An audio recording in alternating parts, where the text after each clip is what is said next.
ത്രിയേക ദൈവത്തിന് സ്തുതി. കർത്താവിൽ ഏറ്റവും അനുഗ്രഹീതരെ, വലിയ നോമ്പിൻ്റെ 3-ാമത്തെ ആഴ്ചയിലൂടെ നാം നടന്നു നീങ്ങുകയാണല്ലോ. പക്ഷവാത രോഗിയെ സൗഖ്യമാക്കിയ ദിനങ്ങളിലൂടെയാണ് നാം നടന്ന് നീങ്ങുന്നത്. വിശുദ്ധ മർക്കോസിൻ്റെ സുവിശേഷം 2-ാം അധ്യായം 8-ാം വാക്യത്തിൽ നിങ്ങൾ ഹൃദയത്തിൽ ഇങ്ങനെ ചിന്തിക്കുന്നത് എന്ത് എന്ന് യേശു തമ്പുരാൻ ചോദിക്കുന്നു. അത് ചോദിക്കുന്നത് ശാസ്ത്രിമാർ ഇവൻ ദൈവദൂഷണം പറയുന്നത് എന്ത്, ദൈവം ഒരുവനല്ലാതെ പാപങ്ങളെ മോചിക്കുവാൻ ആർക്ക് കഴിയുമെന്ന് ഹൃദയത്തിൽ ചിന്തിക്കുന്ന, ഹൃദയത്തിലെ വിചാരങ്ങൾ മനസ്സിലാക്കിക്കൊണ്ട് ശാസ്ത്രിമാരോട് ദൈവം ചോദിക്കുന്ന ചോദ്യമാണ്, നിങ്ങൾ ഹൃദയത്തിൽ ഇങ്ങനെ ചിന്തിക്കുന്നത് എന്ത് എന്ന്. പ്രിയമുള്ളവരെ, ഈ പ്രഭാതത്തിൽ നമ്മുടെ ഹൃദയങ്ങളെ അറിയുന്ന സർവശക്തനായ ദൈവം നാം ഹൃദയത്തിൽ ചിന്തിക്കുന്നത്, നാം ഹൃദയത്തിൽ നിരൂപിക്കുന്നത് സർവശക്തനായ ദൈവം അറിയുന്നു എന്ന് നമ്മെ ഓർമ്മപ്പെടുത്തുകയാണ്. ഈ പ്രഭാതത്തിൽ ഹൃദയത്തിലേറെ വേദനയോടുകൂടെ ഇന്നത്തെ പ്രഭാതം ഞാൻ എങ്ങനെ കഴിച്ച് കൂട്ടും, എങ്ങനെ ഞാൻ ലോകത്തിന് മുൻപിലേക്ക് ഇറങ്ങിപ്പോകും, ഞാൻ എങ്ങനെയാണ് ഇന്നെൻ്റെ പ്രതിസന്ധികളെ തരണം ചെയ്യുക, ഞാൻ എങ്ങനെയാണ് ഇന്ന് എൻ്റെ ജീവിതത്തെ മുന്നോട്ട് കൊണ്ടുപോവുക എന്ന് ചിന്തിച്ച് ഭാരപ്പെട്ട് പ്രയാസപ്പെട്ട് വേദനപ്പെടുന്നവരുടെ ഹൃദയത്തിൻ്റെ വേദന അറിയുന്ന സർവശക്തനായ ദൈവം.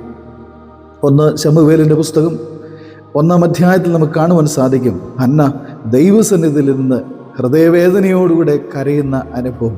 അവൾ പുരോഹിതനോട് പറയുന്നുണ്ട്, ഞാൻ എൻ്റെ ഹൃദയം എൻ്റെ ദൈവവുമായിട്ട് പകരുകയാണ് എന്ന്.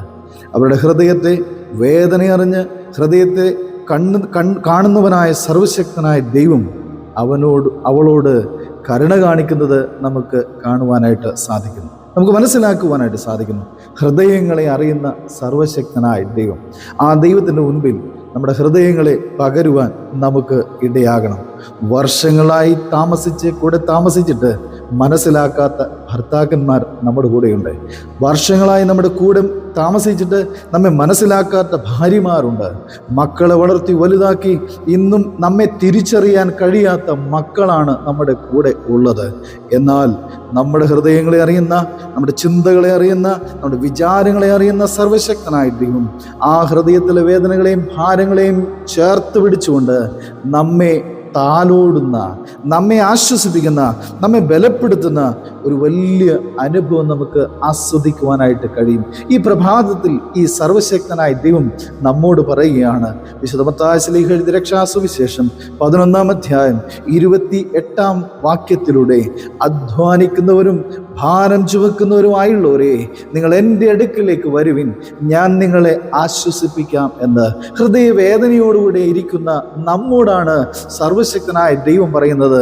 എൻ്റെ അടുക്കിലേക്ക് വാ, ഞാൻ നിങ്ങൾക്ക് ആശ്വാസം തരാം, ഞാൻ നിങ്ങൾക്ക് മനസ്സിന് ബലം തരാം, പ്രത്യാശ നൽകാം, മുന്നോട്ട് പോകുവാനായിട്ട് വഴി തുറന്നു തരാമെന്ന് സർവശക്തനായ ദൈവം നമ്മോട് പറയുകയാണ്.